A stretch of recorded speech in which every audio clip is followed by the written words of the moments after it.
Mais uma vez estamos juntos para o nosso estudo em grupo. Estamos estudando libertação. Hoje vamos ver o capítulo 12, Missão de Amor. Voltando a casa, algumas horas transcorreram tocadas para nós de singular expectativa. Entretanto, à noitinha, Saldanha manifestou o propósito de visitar o filho hospitalizado. Com espanto, reparei que o nosso instrutor lhe pedia permissão para que o acompanhássemos. O perseguidor de Margarida, algo surpreso, acendeu indagando, porém, quanto ao móvel de semelhante solicitação. Quem sabe se poderemos ser úteis? Respondeu Gubi otimista. Não houve relutância. Guardadas rigorosas precauções por parte de Saldanha, que se fez substituir junto à doente por Leôncio, um dos dois implacáveis hipnotizadores, rumamos para o hospício. Entre variadas vítimas da demência, relegadas a reajuste cruel, a posição de Jorge era de lamentar. Vocês lembram, né? O caso do filho dele, que ficou louco porque foi acusado. É isso aí. Entre as variadas vítimas da demência, relegadas a reajuste cruel, a posição de Jorge era de lamentar. Encontramo-lo de bruços no cimento gelado da cela primitiva.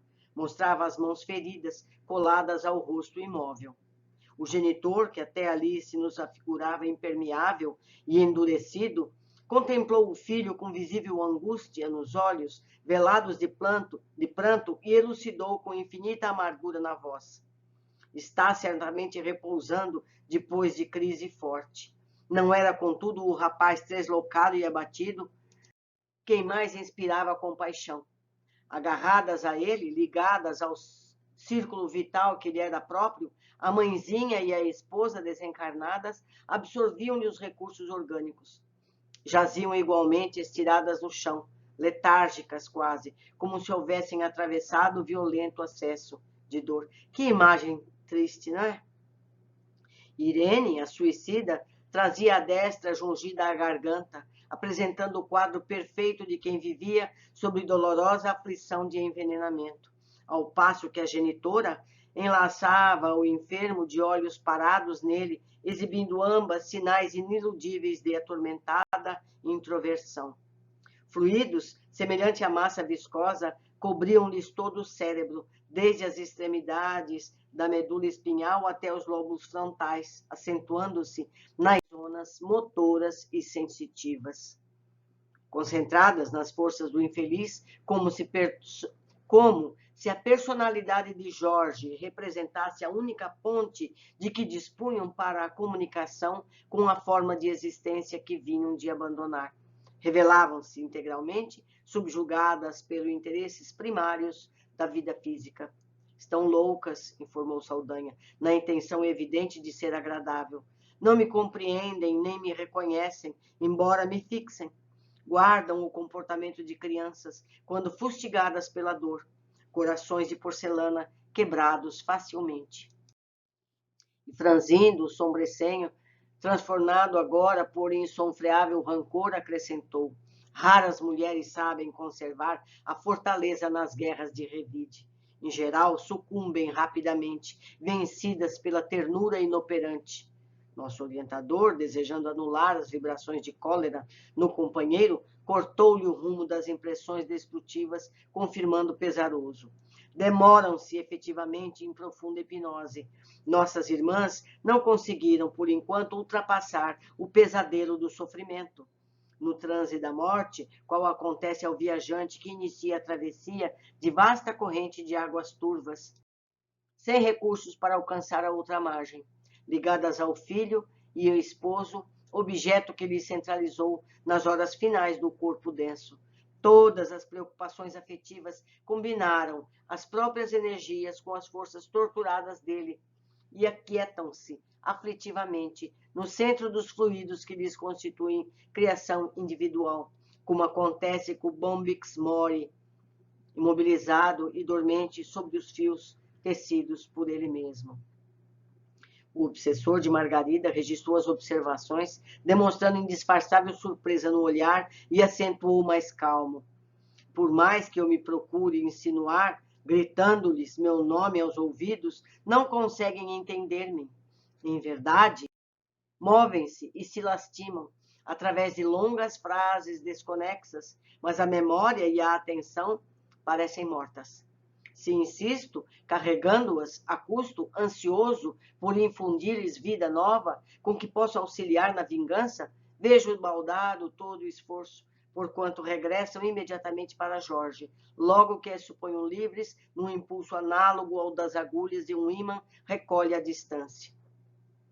Sim, corroborou nosso diretor, mostram-se temporariamente esmagadas de pavor, desânimo e sofrimento, pela ausência de trabalho mental contínuo e bem coordenado, não expeliram as forças coagulantes do desalento que elas mesmas produziram, inconformadas ante os imperativos da luta normal na terra. Entregaram-se com indiferença a deplorável torpor dentro do qual se alimentam das energias do enfermo. Drenado incessantemente nas reservas psíquicas, o doente, hipnotizado por ambas, vive entre as alucinações e desesperos naturalmente incompreensíveis para quantos os rodeiam. Com sincera disposição de servir, Gúbio sentou-se no piso cimentado e, num gesto de extrema bondade, acomodou no regaço paternal as cabeças das 3 personagens naquela cena comovente de dor. E, endereçando o olhar amigo ao algoz da mulher que pretendia salvar, que observava espantadiço, indagou: Saldanha, permite-me algo fazer em benefício dos nossos? A fisionomia do perseguidor modificou-se. Aquele gesto espontâneo do nosso orientador desarmava-lhe o coração, emocionando nas fibras mais íntimas, a julgar pelo sorriso que lhe inundou o semblante, até então desagradável e sombrio. Como não? Falou quase gentil. É o que procuro realizar inutilmente. Impressionado com a lição que recebíamos, contemplei a paisagem ao redor, cortejando-a com a da câmara em que Margarida experimentava a aflição e tortura. Os impedimentos aqui eram muito mais difíceis de vencer. O cubículo transbordava imundície. Nas celas contíguas, entidades de repugnante aspecto se arrastavam a esmo. Mostravam algumas características animalescas, de pasmar. A atmosfera para nós se fizera sufocante, saturada de nuvens de substâncias escuras, formadas pelos pensamentos em desequilíbrios de encarnados e desencarnados que perambulavam no local em deplorável posição. Confrontando as situações, monologava mentalmente por que motivo singular não operava nosso orientador no quarto da simpática senhora, que amava por filha espiritual, para entregar-se ali sem reservas ao trabalho de assistência cristã? O André não entendeu ainda a estratégia do Gúbio. Vendo-lhe, porém, a solicitude na solução do problema afetivo que atormentava o adversário, entendi pouco a pouco, através da ação do mentor magnânimo, a beleza emocionante e sublime do ensinamento evangélico. Ama o teu inimigo, ora por aqueles que te perseguem e caluniam, perdoa 70 vezes 7. Não tem outro caminho. Gúbio, sob o nosso olhar comovido, afagava a fronte das 3 entidades sofredoras, parecendo liberar cada uma dos fluidos pesados que as entorpeciam, em profundo batimento. Decorrida meia hora na evidente operação magnética de estímulo, endereçou novo olhar ao verdugo de Margarida, que lhes analisava os mínimos gestos com dobrada atenção, e interrogou: Saldanha, não te agastarias se eu orasse em voz alta? A pergunta obteve os efeitos de um choque. Oh! Fez o interpelado surpreendido. Acreditas em semelhante panaceia? Mas sentindo-nos de pronto a infinita vontade, aduziu confundido. Sim, se querem. Nosso instrutor valeu-se daquele minuto de simpatia e, alçando o pensamento ao alto, deprecou humilde. Fez uma prece humilde. Senhor Jesus, nosso divino amigo, há sempre quem peça pelos perseguidos, mas raros se lembram de auxiliar os perseguidores. Em toda parte, ouvimos rogativas em benefício dos que obedecem, entretanto é difícil surpreendermos uma súplica em favor dos que administram. Há muitos que rogam pelos fracos, para que sejam a tempo socorridos. No entanto, raríssimos corações imploram concurso divino para os fortes, a fim de que sejam bem conduzidos. Senhor, a tua justiça não falha. Conheces aquele que fere e aquele que é ferido. Não julgas pelo padrão de nossos desejos, caprichosos, porque o teu amor é perfeito e infinito. Nunca te inclinaste são somente para os cegos, doentes, desalentados da sorte, porque amparas na hora justas os que te causam a cegueira, a enfermidade e o desânimo. Se salvas, em verdade, as vítimas do mal, buscas igualmente os pecadores, os infiéis e os injustos. Não menoscabe a jactância dos doutores e conversaste amorosamente com eles no templo de Jerusalém. Não condenaste os afortunados, e sim abençoaste-lhes as obras úteis.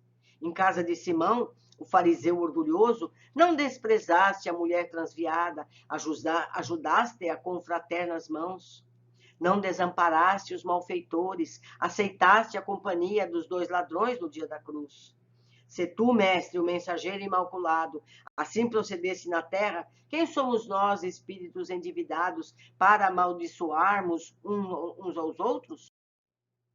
Acende em nós a claridade de um entendimento novo. Auxilia-nos a interpretar as dores do próximo por nossas próprias dores. Quando atormentados, faze-nos sentir as dificuldades daqueles que nos atormentam, para que saibamos vencer os obstáculos em teu nome. Misericordioso amigo, não nos deixe sem rumo, relegados à limitação dos nossos próprios sentimentos. Acrescenta-nos a fé vacilante, descortina-nos as raízes comuns da vida, a fim de compreendermos finalmente que somos irmãos uns dos outros. Ensina-nos que não existe outra lei fora do sacrifício, que nos possa facultar o anelado crescimento para os mundos divinos. Impele-nos à compreensão do drama redentor e que nos achamos vinculados. Ajuda-nos a converter o ódio em amor, porque não sabemos, em nossa condição de inferioridade, se não transformar o amor em ódio quando os teus desígnios se modificam a nosso respeito. Temos o coração chagado e os pés feridos da longa marcha, através das incompreensões que nos são próprias, e nossa mente, por isso, aspira o clima da verdadeira paz, com a mesma aflição porque o viajor, extenuado no deserto, anseia por água pura. Senhor, infunde-nos o dom de nos ampararmos mutuamente, beneficiaste os que não creram em ti, protegeste os que não te compreenderam, ressurgiste para os discípulos que te fugiram, legaste o tesouro do conhecimento divino aos que te crucificaram e esqueceram. Por que razão nós outros, míseros vermes do lodo, ante uma estrela celeste, quando comparados contigo, recearíamos estender dadivosas mãos aos que nos entregam ainda, aos que nos não entendem ainda? O instrutor imprimia tocante inflexão nos últimos lances da rogativa. Eloy e eu tínhamos os olhos turvos de lágrimas, tanto quanto Saldanha, que recuara, aterrado, para os dois ângulos escuros da cela triste. Gúbio transformava-se gradualmente, as vibrações vigorosas daquela súplica que arrancara ao próprio coração expulsaram as partículas escuras de que se havia tocado, quando penetrávamos na colônia penal em que conhecemos Gregório. A sublimada luz brilhava-lhe agora no semblante, que o pranto de amor e compunhão irisava com intraduzível beleza. Parecia ocultar desconhecido lampanário no peito e na fronte, que despendiam raios luminosos de intenso azul, ao mesmo tempo que formoso fio de claridade incompreensível ligava com o alto perante nosso aturdido olhar. Fim do intervalo, fez incidir toda a luminosidade que envolvia sobre as três criaturas que asilavam no regaço e exorou. É para eles, Senhor, para os que repousam aqui em densas sombras, que te suplicamos as bênçãos. Desata-os, mestre, a caridade da compaixão, liberta-os para que se equilibrem e se reconheçam. Ajuda-os a se aprimorarem nas emoções do amor santificante, olvidando as paixões inferiores para sempre. possam eles sentir-te o desvelado carinho, porque também te amam e te buscam inconscientemente, embora permaneçam supliciados no vale fundo do sentimento escuro e desagradantes. Nesse ponto, o orientador interrompeu-se. Intensos jorros de luz projetaram-se em torno dele, atirados por mãos invisíveis aos nossos olhos. Com perceptível emotividade, Gúbio aplicou passes magnéticos em cada um dos três infelizes. E em seguida falou ao rapaz encarnado: Jorge, levanta-te, estás livre para o necessário reajustamento. O interpelado regalou os órgãos visuais, parecendo acordar de pesadelo angustioso. Inquietação e tristeza desapareceram-lhe do rosto. Celemente, no impulso maquinal, obedeceu à ordem recebida, erguendo-se com absoluto controle do raciocínio. A interferência do benfeitor quebrara os elos que o prendiam às parentes desencarnadas, libertando-lhe a economia psíquica. Presenciando o acontecimento, Saldanha gritou em lágrimas: Meu filho, meu filho! O doente não registrou as exclamações nascidas do entusiasmo paterno, mas procurou o leito singelo, onde se aquietou com inesperada serenidade. Vencido nos melhores sentimentos de que era detentor, o algoz de Margarida aproximou-se do nosso dirigente com as maneiras de uma criança humilhada, que reconhece a superioridade do mestre, mas antes que pudesse tomar-lhe as mãos, já osculá-las talvez, pediu-lhe Gúbio sem afetação: Saldanha, acalma-te, nossas amigas despertarão agora. Afagou a cabeça de Iracema, a infortunada mãe de Jorge, e voltou a si gemendo: Onde estou? Reparando, no entanto, a presença do marido ao lado, nomeou-o por apelido carinhoso de família e bradou desvairada de emoção: Socorre-me, onde está nosso filho, nosso filho? Passou logo após para a fraseologia particular de quem reencontra um ser amado depois de ausência longa.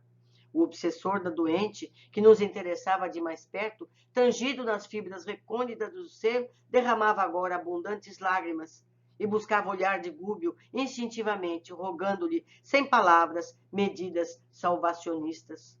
Em que mau sonho me demorei? Indagava a desventurada irmã, chorando convulsivamente. Que cela imunda é esta? Será verdade que já atravessamos o túmulo? E em crise de desespero acrescentava: temo o demônio, ó Deus meu, salva-me, salva-me. Nosso instrutor dirigiu-lhe palavras encorajadoras, indicou-lhe o filho que descansava bem ao nosso lado. Recompondo-se gradualmente, ela perguntou a Saldanha por que emudecera, faltando a palavra amorosa e confiante de outro tempo, ao que o verdugo de Margarida respondeu significativamente: Iracema, eu ainda não aprendi a ser útil, não sei confortar ninguém. A essa altura, a sofredora mãe, então desperta, passou a interessar-se pela companheira de infortúnio, que fazia a mão direita movimentar-se sobre a garganta, crendo a custo tratar-se da nora que lhe fizera irreconhecível, apelou aflita. Irene, Irene, interviu Gúbio com o poder de despertamento que lhe era peculiar, distribuindo vigorosas energias aos centros cerebrais da criatura, que continuava abatida. Transcorridos alguns instantes, a nora de Saldanha ergueu-se e, num grito terrível, sentia dificuldade em articular a voz. Sufocara-se ruidosamente, presa à angústia infinita.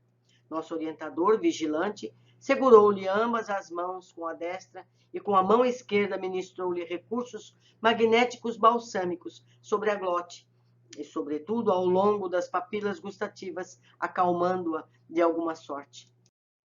Embora despertada, a suicida não mostrava a relativa consciência de si mesma, não guardava a menor ideia de que seu corpo físico se desfizera no túmulo. Era o tipo de sonâmbula perfeita, acordando de súbito. Adiantou-se na direção do esposo, reintegrado nas próprias faculdades, e exclamou estentórica: Jorge, Jorge, ainda bem que o veneno não me matou. Perdoa-me o gesto impensado. Curar-me-ei para vingar-te. Assistirei ao juiz que te condenou. Assassinarei o juiz que te condenou a tão cruéis padecimentos. Observando, ao contrário do que se esperava, que o esposo não reagia, implorou: Ouve, atende-me, onde dormi tanto tempo? Nossa filha, onde está? O interpelado, todavia, que se lhe desligara da influência direta nos centros perispirituais, prosseguiu na mesma atitude fleumática, impassível, de quem ajuizava com dificuldade a própria situação. Foi ainda Gúbio quem se abeirou de Irene, elucidando: aquieta-te, minha filha. Sossegar-me eu? Protestou a infortunada. Não posso. Quero tornar a casa. Esta grade me asfixia. Cavalheiro, por quem é? Reconduza-me ao lar. Meu esposo permanece encarcerado injustamente. Estará, por certo, dementado. Não me escuta, não me atende. Por minha vez, sinto a garganta carcomida de veneno mortal. Quero minha filha e um médico. Nosso orientador, contudo, respondeu-lhe com voz triste, não obstante acariciar-lhe a fronte assustadiça. Filha, as portas da tua casa no mundo cerraram-se para a tua alma com os olhos do corpo, que perdeste. Teu esposo jaz liberado dos compromissos do matrimônio carnal e tua filha, desde muito, foi acolhida em outro lar. É indispensável, pois, que te refaças, de modo a prestar-lhes todo o serviço que desejas. A desditosa criatura arrojou-se de joelhos, soluçando. Então morri? A morte é uma tragédia pior que a vida? Clamou desesperada. A morte é simples mudança de veste, elucidou Gúbio, sereno. Somos o que somos. Depois do sepulcro, não encontramos senão o paraíso ou o inferno, criados por nós mesmos. E, adoçando a voz para conversar na condição de um pai, prosseguiu comovido. Por que atiraste fora o remédio salvador, esfacelando o vaso sagrado que o continha? Nunca ouviste o choro dos que pareciam mais que tu mesma? Jamais te inclinaste para registrar as aflições que vinham de mais fundo? Por que não auscultaste o silencioso martírio daqueles que não possuem mãos para reagir, pernas para andar, voz para suplicar? A revolta consumiu-me, explicou a desventurada. Sim, confirmou o instrutor solícito. Um momento de rebeldia põe um destino em perigo, como o diminuto erro de cálculo ameaça a estabilidade de um edifício inteiro. Infeliz de mim, suspirou Irene, aceitando a amargosa realidade. Onde estava Deus que não me socorreu a tempo? A pergunta é inoportuna, esclareceu o nosso dirigente bondosamente. Procuraste saber antes onde te encontravas a ponto de te esqueceres tão profundamente de Deus? A bondade do Senhor nunca se ausenta de nós. Se transparecia da bendita oportunidade terrena que te conduzia à vitória espiritual.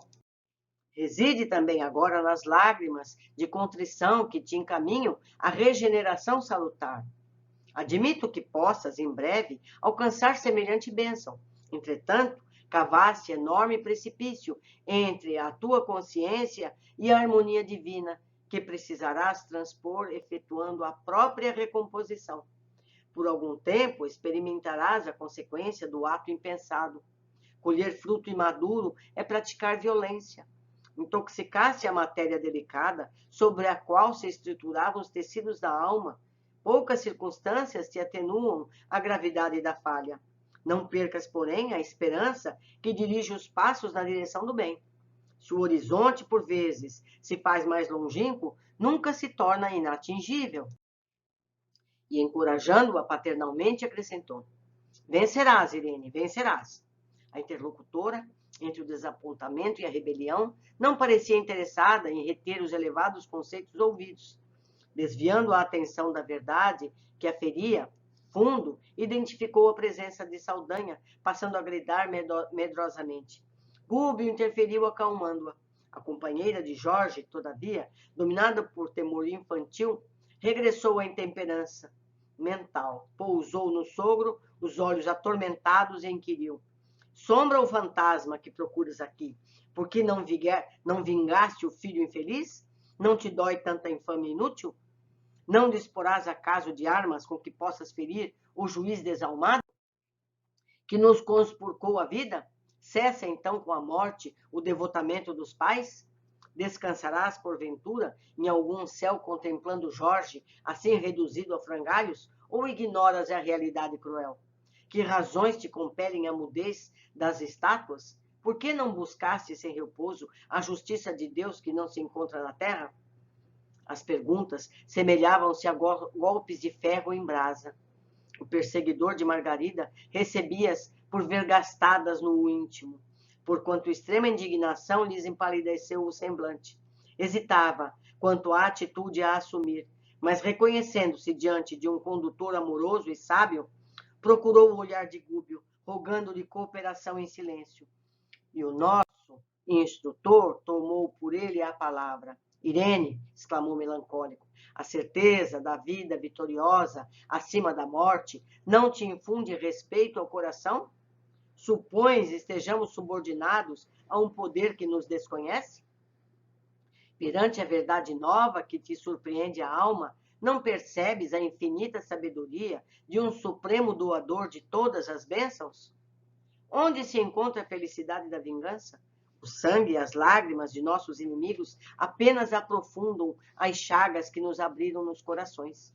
Acreditas que a legítima consagração de um pai deva traduzir-se através da dilaceração ou do homicídio, da perseguição ou da cólera? Saldanha veio até este cárcere por amor, e eu creio que as mais nobres conquistas deles se retornam à superfície da personalidade, triunfantes e renascentes. Não lhes precipites a ternura paterna no abismo do desespero, de cujas trevas procuras inutilmente fugir. A desditosa mulher silenciou soluçante, enquanto o sogro enxugava as lágrimas que as observações generosas de Gúbio lhe haviam arrancado. Foi então que Iracema se declarou exausta e suplicou a dádiva de um leito. O nosso orientador convidou Saldanha a se pronunciar. Se Jorge melhorara, ambas as senhoras desencarnadas exigiam socorro urgente. Não seria lícito abandoná-las àquele clima de desintegração das melhores energias morais. Perfeitamente, concordou o obsessor de Margarida sobre intensa modificação. Conheço os celerados que aqui se reúnem, e agora que Iracema e Irene tornaram a consciência que lhes é própria, preocupa-me a gravidade do assunto. Nosso dirigente explicou-lhe que poderíamos abrigá-las numa organização socorrista, não distantes, mas para levarmos a efeito semelhante medida, não poderíamos olvidar-lhe a permissão. Saldanha aceitou, contente, e agradeceu, desapontado. Sentia-se estimulado ao bem através da palavra cordial de o nosso orientador e revelava-se disposto a não perder o mínimo ensejo de corresponder-lhe à dedicação fraterna. Depois de alguns minutos, ausentávamos-nos do hospício conduzindo as irmãs enfermas a recolhimento adequado, onde Gúbio as internou com todo o prestígio de suas virtudes celestes, ante o visível espanto de Saldanha, que não sabia como exprimir-se no reconhecimento e extravasar-se da alma. Ao retomarmos cabisbaixo e humilhado, o perseguidor de Margarida perguntou timidamente quais eram as armas justas num serviço de salvação, ao que o nosso orientador retrucou atenciosamente. Em todos os lugares, um grande amor pode socorrer o amor menor, dilatando-lhe as fronteiras, impedindo-o para o alto. E em toda parte, a grande fé, vitoriosa e sublime, pode auxiliar a fé pequenina e vacilante, arrebatando as culminâncias da vida. Saldanha não voltou a palavra e fizemos a maior parte do caminho em significativo silêncio. Que lição o Gúbio deu, hein? Antes dele pedir a libertação da filha, ele foi libertar o filho dele. Foi lá, libertou o filho da situação muito semelhante que estavam os dois. Tanto Jorge como Margarida estão na mesma situação, não é? Então o Gúbio foi lá, protegeu, curou a nora, curou a esposa, curou o filho, entre aspas, né? Porque ainda tem muito caminho a andar. E agora é esperar o resultado. Vamos ver as observações. Entendeu agora André as razões de Gúbio ter paciência para resolver as necessidades de Margarida. Gúbio soube esperar as oportunidades certas para salvar não só Margarida, Gregório, a quem mais fosse. Não é possível resolver violências com mais violência. Esperar o momento e de exemplificar com atitudes e não apenas discursos já conhecidos de todos. Eles estavam cansados de conhecer a ladainha. A ladainha eles nunca viram resolver nada. Agora, o Gúbio foi lá, e agiu no amor, agiu no bem e teve soluções, e eles puderam ver, não é verdade? Foram arrebatados. Foi o amor de Saldanha pelo filho que possibilitou a libertação de muitos, mesmo Saldanha acreditando que não fosse capaz de amar. Todo mundo ama alguém ou alguma coisa. Precisa achar o quê? E a partir dali, esticar esse amor como um elástico, como uma rede por toda parte. Foi uma alegria estar com vocês. Deixo aqui os meus contatos, aguardo a comunicação de vocês. Me esclareçam no que eu deixei passar e seremos todos recompensados. Um grande abraço, até o nosso próximo capítulo.